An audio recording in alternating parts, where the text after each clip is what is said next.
एक बार की बात है, रतनपुर नाम के गांव में मीठी अपने पिताजी उमेश और सौतेली माँ रमा के साथ रहती थी। उसकी सौतेली माँ उससे बहुत काम करवाती। मीठी, कुएं से पानी लेकर आओ। हाँ माँ, अभी लाती हूँ। रास्ते में धूप से बचने के लिए वो एक लीची के पेड़ के नीचे खड़ी हो गई। तभी उसका ध्यान लीची के पेड़ की तरफ गया। लगता है इसको पानी की जरूरत है। मैं आज इसमें थोड़ा पानी जरूर डालूंगी।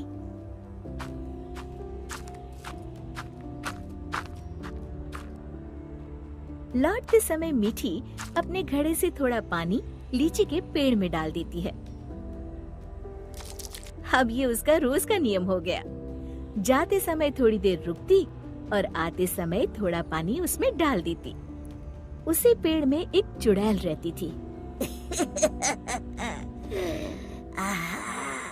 इतना ठंडा और मीठा पानी बड़े दिनों के बाद मिला है। एक दिन चुड़ैल ने सोचा, क्यों ना इस लड़की को दोस्त बनाया जाए। बहुत दिनों से मैंने कोई इंसान नहीं खाया। और वो मीठी की हम उम्र लड़की का रूप बनाकर कुएं पर बैठ गई। क्या नाम है तुम्हारा? मीठी। और तुम्हारा? अम्बी। अम्बी? अम्बी तो खट्टी होती है। तुम मीठी और मैं खट्टी, मतलब मीठी खट्टी। नहीं, मीठी खट्टी नहीं, मीठी अम्बी। दोनों खिलखिलाकर हंसने लगती है। अरे, मुझे तो तुमसे बातें करके बड़ी देर हो गई। और जल्दी से घड़ा लेकर घर के लिए चल दी। थोड़ा सा पानी उसने लीची के पेड़ में भी डाल दिया। चुड़ैल बहुत दिनों से अकेली रह रही थी।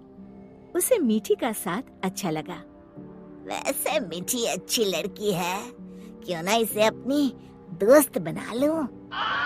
ऐसे ही रोज मीठी और अम्बी कुएं पर मिलती और ढेर सारी बातें करती, खूब हंसती, खिलखिलाती। एक दिन, आज तो बड़ी देर हो गई, मीठी पानी लेने नहीं आई। क्यों ना उसके घर जाकर देखूं। ये सोचकर चुड़ैल मीठी के घर पहुंच गई। वहाँ उसने देखा, मीठी, अभी तक तुमने बर्तन नहीं धोए और पानी भी नहीं लाई। बस माँ, खाना खाकर अभी बर्तन धोती हूँ। कब से खा रही हो? जल्दी उठो, बहुत काम है। खाना खाकर मीठी बर्तन धोने लगी। आज मैंने लीची के पेड़ में पानी भी नहीं डाला और न ही अपनी दोस्त से मिल पाई। तभी चुड़ैल ने जादू से पूरे बर्तन 1 मिनट में धो डाले। मीठी आश्चर्य से यहाँ वहाँ देख रही थी कि चुड़ैल उसके शरीर में प्रवेश कर गई और वापस आकर सोफे पर लेट गई। अच्छा, तो राजकुमारी आराम फरमा रही है। बर्तन कौन धोएगा? धुल गए। रमा को मीठी की आवाज भारी सी लगी। अच्छा, जादू से धोए हैं क्या? हाँ। अब झाड़ू कौन लगाएगा? कपड़े कौन धोएगा? तुम। और कौन? अच्छा, तो मुझे जवाब देती है। ये कहते हुए रमा ने मीठी का हाथ पकड़कर झकझोर दिया। पर मीठी रोज की तरह रोई नहीं, तो रमा को और तेज गुस्सा आ गया। मारने के लिए आगे बढ़ी ही थी कि मीठी ने उसका हाथ पकड़कर गोल घुमाकर छोड़ दिया। रमा तेजी से गोल गोल घूमने लगी। कुछ देर तक घूमने के बाद रमा ने एक बार फिर हाथ उठाने की कोशिश की। इस बार एक धक्के में रमा घर के चारों कोनों में टकराई और फिर एक कोने में जाकर गिर पड़ी। अब जाकर कपड़े धो। जाती हूँ। वो आराम से सोफे पर लेटकर टीवी देखने लगती है। थोड़ी देर बाद रमा कपड़े धोकर कमरे में आई। जाओ, जाकर झाड़ू पोछा करो। रमा कुछ बोलने ही वाली थी कि मीठी की लाल लाल आंखें देखकर डर गई। लगाती हूँ, अभी झाड़ू लगाती हूँ।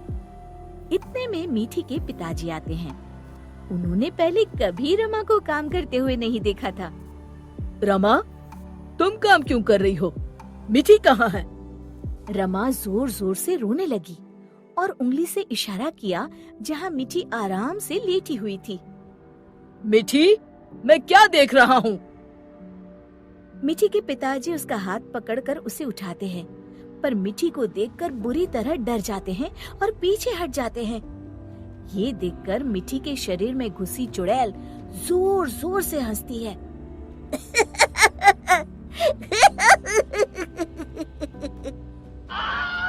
उमेश समझ जाता है कि मीठी पर चुड़ैल का साया है। कौन हो तुम और यहाँ कैसे आई? तभी चुड़ैल मीठी के शरीर से निकलकर लहराती हुई सामने खड़ी हो गई और गूंजती हुई आवाज में उसने कहा, मैं अम्बी हूँ। क्या कहा? अम्बी मतलब लीची वाली चुड़ैल? हाँ, और मीठी मेरी दोस्त है। तुम लोग उसे बहुत परेशान करते हो। मैं तुम सबको खा जाऊंगी। उमेश और रमा डर के मारे थर थर कांपने लगे। हमें माफ कर दो अम्बी, आज से हम ऐसा नहीं करेंगे। हाँ हाँ, हमें माफ कर दो, आज से हम ऐसा नहीं करेंगे। मैं कसम खाती हूँ, मीठी को अपनी सगी बेटी की तरह ही रखूंगी। नहीं, तुम सब झूठे हो। अम्बी को बहुत गुस्सा देखकर मीठी बोली, नहीं नहीं अम्बी, तुम मेरी अच्छी दोस्त हो ना, मेरे माँ पिताजी को कुछ मत करो। नहीं, इन्हें सबक मिलना जरूरी है। तुम्हें मेरी कसम। ठीक है, अभी छोड़ देती हूँ, लेकिन जब भी तुम्हें मेरी जरूरत हो मुझे बुलाना, मैं फौरन आ जाऊंगी। और फिर उस दिन के बाद से रमा ने कभी मीठी को तंग नहीं किया। शिक्षा: हमें किसी के भोलेपन या मजबूरी का नाजायज फायदा नहीं उठाना चाहिए।